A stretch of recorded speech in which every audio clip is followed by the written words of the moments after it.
In this lesson, I'd like to just touch on a few points about maturity as an artist that I hope will be encouraging to you and also just really help you on your journey of becoming a great character artist. The first point is that I want to encourage you to be very selfish about your art. And when I say selfish, I don't mean not loving to others. What I mean is really do the work you want to do. Focus on your own work. Don't worry about other people's work. Don't worry about comparing yourself to other people's art. You could never be them. You could never do what they do simply because you aren't them. Focus on your own work. Focus on your own style. Focus on your own art goals. That is very, very important. When you look at someone else's work, perhaps an artist you feel might be better than you, look at it in an appreciative sense and also see what you can learn.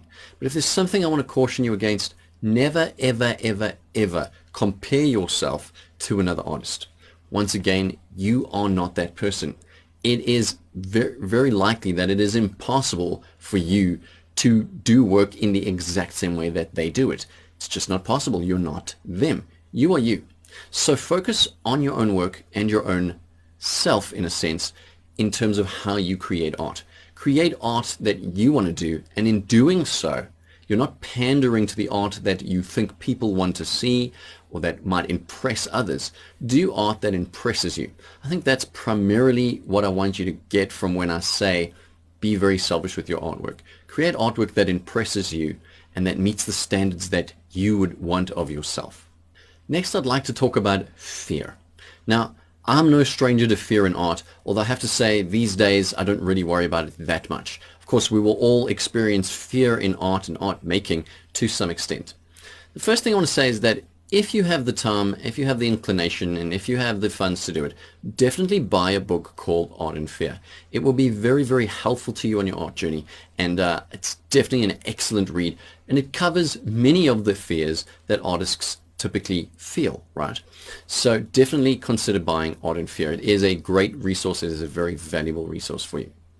The second thing is you're going to have to learn as you're drawing and painting that failure isn't something to be feared, right? Failure is actually wonderful. Think about a kid who burns himself on the stove for the first time, right?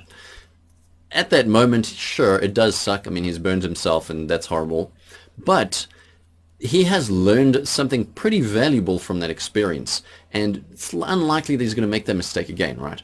So what I want to encourage you to do is start becoming fearless. Be courageous. Be brave.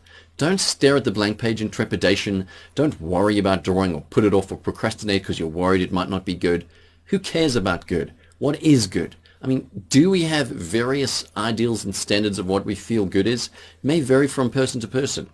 As long as you're learning the theory, you're practicing daily based on the theory, you will gain skill in art. So you don't need to worry about being good or that creating a good piece. Just create the work you want to create. And over time, you will reach a place where you realize that you've gotten to where you wanted to be in your art. Ultimately, that's what it's going to come down to. You're going to want to be somewhere, and you're going to have to take a journey to get there. So let go of your fear.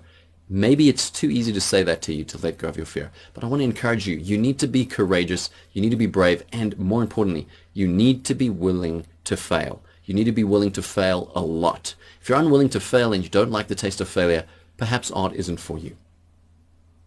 Lastly, I want to talk about the fear related to technical ability. That is your ability to draw good lines, to understand forms, to implement the theory correctly. Technical ability is very much a learned thing. It is very much a learned thing. You learn the theory, you implement exercises, you grind it into your brain, and eventually it becomes a part of you. When it becomes a part of you, you start doing drawings, people look at your work, and they think it's magic coming out of that pencil. But really, it's just repetition of the theory, constantly hammering it into your brain, that you're able to eventually make it a part of you. So I want you to not be afraid of doing art because you're worried about your technical ability. It really is a technical thing. Once again, remember, art is a medium.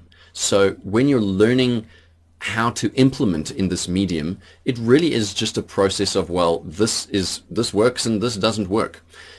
I also want to add that, when we're talking about character drawing, we're talking about anything that's kind of realist, right?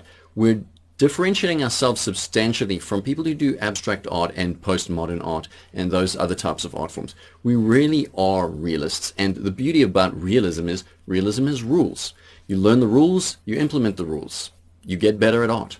So really don't fear drawing and creating art and perhaps even completing this course because you're worried about your technical ability.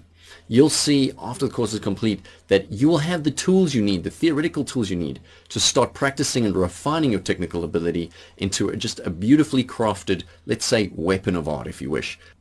You'll find that the course will provide you with plenty of tools that you can use to really refine your technical ability to something really beautiful and something that really works for you.